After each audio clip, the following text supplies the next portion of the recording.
I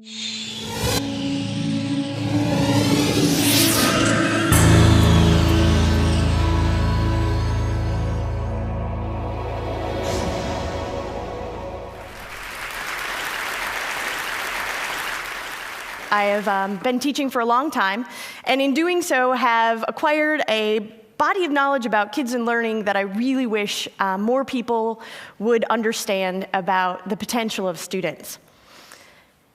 In 1931, my grandmother, bottom left for you guys over here, graduated from the 8th grade. She went to school to get the information because that's where the information lived. It was in the books, it was inside the teacher's head, and she needed to go there to get the information because that's how you learned.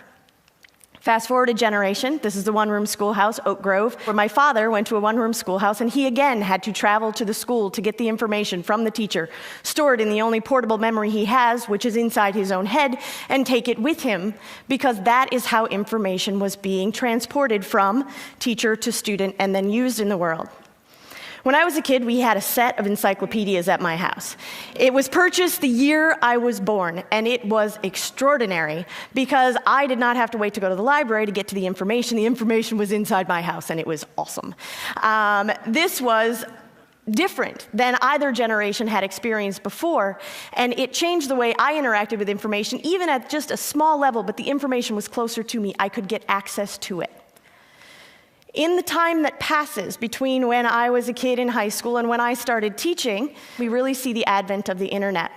Right about the time that the internet gets going as an educational tool, I take off from Wisconsin and move to Kansas, small town Kansas, where I had an opportunity to teach in a lovely small town, rural Kansas school district, where I was teaching my favorite subject, American government. My first year, super gung-ho, going to teach American government, loved the political system. Kids in the 12th grade, not exactly all that enthusiastic about the American government system. Year 2, learned a few things, had to change my tactic, and I put in front of them an authentic experience that allowed them to learn for themselves. I didn't tell them what to do or how to do it. I posed a problem in front of them, which was to put on an election forum for their own community. They produced flyers, they called offices, they checked schedules, they were meeting with secretaries, they produced an election forum booklet for the entire town to learn more about their candidates. They invited everyone into the school for an evening of conversation about government and politics and, whether or not the streets were done well, and really have this robust experiential learning. The older teachers, more experienced, looked at me and went, "Oh, there she is, that's so cute. She's trying to get that done. She doesn't know what she's in for." But I knew that the kids would show up, and I believed it, and I told them every week what I expected out of them. And that night, all 90 kids, dressed appropriately, doing their job, owning it. I had to just sit and watch.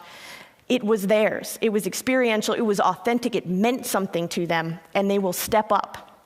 From Kansas, I moved on to lovely Arizona, where I taught in Flagstaff for a number of years, this time with middle school students. Luckily, I didn't have to teach them American government, could teach the more exciting topic of geography. And again, thrilled to learn.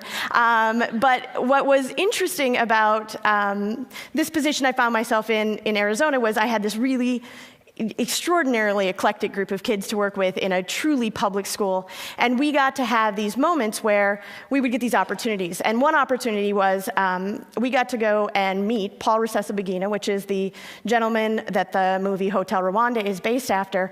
And he was going to speak at the high school next door to us. We could walk there. We didn't even have to pay for the buses. There was no expense cost. Perfect field trip. The problem then becomes, how do you take 7th and 8th graders to a talk about genocide and deal with the subject in a way that is responsible and respectful and they know what to do with it? And so we chose to look at Paul Rusesabagina as an example of a gentleman who singularly used his life to do something positive.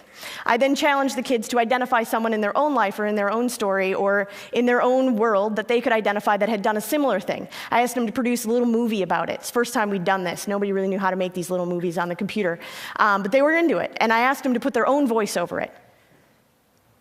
It was the most awesome moment of revelation that when you ask kids to use their own voice and ask them to speak for themselves, what they're willing to share. The last question of the assignment is, how do you plan to use your life to positively impact other people? the things that kids will say when you ask them and take the time to listen is extraordinary. Fast forward to Pennsylvania, where I find myself today. I teach at the Science Leadership Academy, which is a partnership school between the Franklin Institute and the School District of Philadelphia. We are a 9 through 12 public school, but we do school quite differently. I moved there primarily to be part of a learning environment that validated the way that I knew that kids learned, and that really wanted to investigate what was possible when you were willing to kind of let go of some of the paradigms of the past, of information scarcity when my grandmother was in school and when my father was in school, and even when I was in school, into a moment where we have information surplus. And so what do you do when the information is all around you? Why do you have kids come to school if they no longer have to come there to get the information?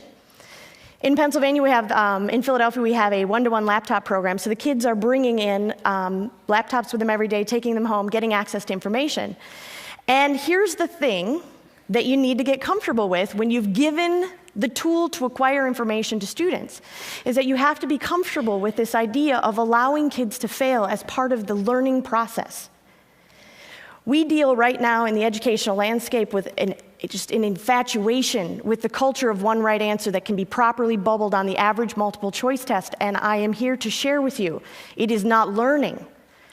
That is the absolute wrong thing to ask. To tell kids to never be wrong, to ask them to always have the right answer, doesn't allow them to learn. So we did this project, and this is one of the artifacts of the project. I almost never show them off because of the issue of the idea of failure. My students produced these infographics as a result of a unit that we decided to do at the end of the year, responding to the oil spill. I asked them to take the examples that we were seeing of the infographics that existed in a lot of mass media, and take a look at what were the interesting components of it, and produce one for themselves of a different man-made disaster from American history, and they had certain criteria to do it. They were a little uncomfortable with it because we'd never done this before, and they didn't know exactly how to do it. They can talk, they are very smooth, and they can write very, very well, but asking them to communicate ideas in a different way was a little uncomfortable for them. But I gave them the room to just do the thing. Go create, go figure it out. Let's see what we can do. And the student that persistently turns out the best visual product did not disappoint. This was done in like 2 or 3 days. And this is the work of the student that consistently did it. When I sat the students down, I said, who's got the best one? And they immediately went, there it is. Didn't read anything. There it is. And I said, well, what makes it great? And they were like, oh, the design is good, and he's using good color, and there's some, and they went through we processed out loud, and I said, go read it.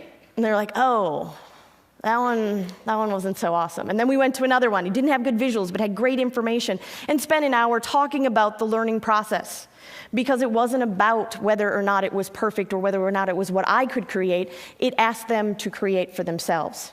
And it allowed them to fail, process, learn from, and when we do another round of this in my class this year, they will do better this time.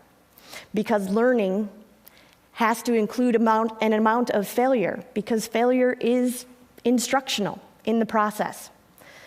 There are a million pictures that I could click through here and had to choose carefully, this is one of my favorites, of students learning, of what learning can look like in a landscape where we let go of the idea that kids have to come to school to get the information, but instead ask them what they can do with it. Ask them really interesting questions. They will not disappoint. Ask them to go to places, to see things for themselves, to actually experience the learning, to play, to inquire.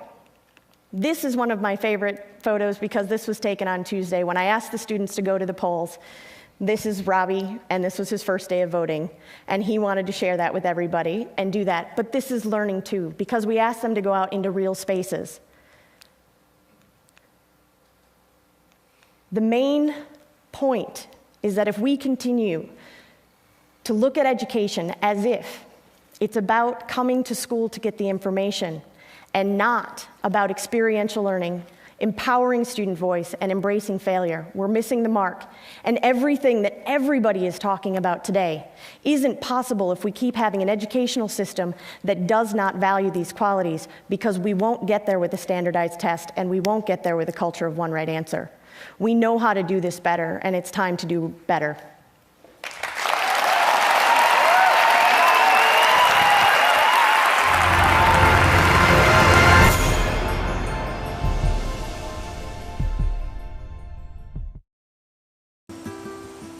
25% of the world's food supply is lost to spoilage. That's $458 billion worth every year. On a smarter planet, we're building intelligence into physical things.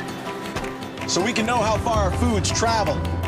Monitor temperature all the way to the market. And know it got to the table fresh. It's already happening in places like Canada, Norway, and Vietnam. When we make food smarter, we make it safer. That's what I'm working on. I'm an IBMer. Let's build a smarter planet.